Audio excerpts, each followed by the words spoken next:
அதை நீ ஏத்துக்கிறியா? அது இல்ல, மெட்ராஸ்ல டிராமா போட்டேன்னு வச்சுக்க, நிறைய பேர் பாப்பாங்க. சினிமால சேர்ந்து நீ பாப்புலர் ஆயிடலாம். என்ன ரொம்ப நாளா கல்லடி வாங்க வைக்கணும்னு உனக்கு ஆசை, அதை எப்படி தீத்துக்கிறியா? அவன ஒரு வழி ஆக்கிடுவல்ல. என்ன சிரிச்சு பேசிட்டு இருக்கீங்க? இன்னும் ரெடியா இல்ல? அம்மா, அப்பா எதுக்காக கூப்பிட்டாரு? உங்க அப்பாவை பத்தி தான் தெரியுமே. யாராவது வந்தா போதும், உடனே நம்மள கியூல நிக்க வச்சு அறிமுகப்படுத்துவார். அப்பாவோட ஃப்ரெண்டும் அவருடைய பொண்ணும். டேய், அப்பா உன்னை கூப்பிடாரு போ. அண்ணி எங்க என்ன?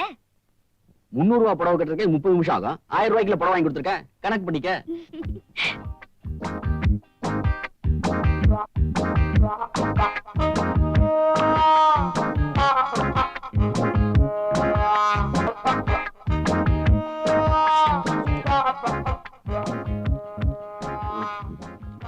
என்னமா அது? அப்பா எல்லார்கிட்டயும் ரொம்ப பொழுது பேசிட்டு எனக்கு ரொம்ப டெலிகேட்டா இருக்கு. நீ ஐஏஎஸ் வாங்குனல, அதான் உனக்கு இந்த தண்டனை. நீ ஸ்கூல் ஃபர்ஸ்ட் தானே? உனக்கும் அந்த தண்டனை இருக்கு. அப்பா உன்னையும் கூட்ட போ. போ போ போ. போம்மா. இந்த விஷயத்துலதான் உங்க அப்பாவுக்கு போரே அடிக்காதே. என்னடா மேக்கப்ல அமக்கலமா இருக்கு? ஏன் நீங்க மட்டும் இன்ட்ரோடியூஸ் பண்றப்ப டீக்கா ட்ரெஸ் பண்ணிருப்பீங்க, நான் யூனிஃபார்ம்லயே இருக்கணுமா? I am also registration. Okay, accepted. பாத்தாச்சா? நெக்ஸ்ட் ஐயா தான் கூப்பிடுறா. இல்லையே, அது கூப்பிட்ட மாதிரி தெரியல. என்ன கூப்பிடல? மா, என்ன கூப்பிடலமா? தங்கச்சி கூப்பிட்டுருக்காரு, அண்ணன் கூப்பிட்டுருக்காரு. அது நீ வந்து வீட்டுல இருக்கியோ இல்லையா? மா, என்னையமா அறிமுகப்படுத்தல?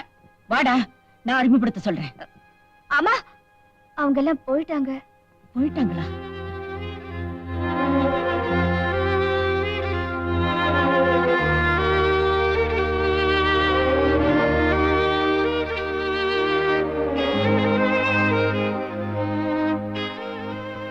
என்ன?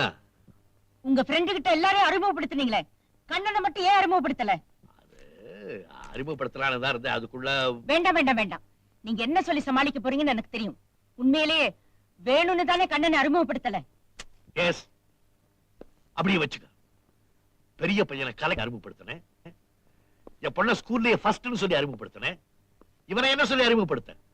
என் ஃபேக்டரியில ஜெனரல் மேனேஜர்னு சொல்லவா, இல்ல நாடகத்துல ஆக்ட் பண்ற பெரிய ஆக்டர்னு சொல்லவா? அவன் நாடகத்துல காமிச்ச மாதிரி நான் வில்லன் இல்ல, அவங்க அப்பன். உங்களுக்கு தெரியாது அவன் மனசு எவ்வளவு நொந்திருக்குன்னு. நோட், நல்ல நோட். அப்பதான் அவனுக்கு புத்தி வரும். மத்த பிள்ளைங்க மாதிரி இவனுக்கு படிப்பு வரலன்னு தானே அப்படி எல்லாம் சொல்றீங்க? சேச்சே, அப்படிதான் நானே சொல்வேனா? அவனுக்கு படிப்பு வரலைங்கிறதுனால தானே அவனை கொண்டுட்டு போய் ஃபேக்டரியில சூப்பர்வைசரா சேர்த்து விட்டேன். இவன் கூட வேலைக்கு சேர்ந்தவெல்லாம் மேனேஜர் அளவுக்கு வந்துட்டான். இவன் படிப்படியா இறங்கி லேபர் ஆயிட்டான்.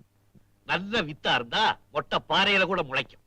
நீங்க எப்படி முடிவு பண்ணிட்டீங்க அவன் முன்னுக்கு வர மாட்டான்னு?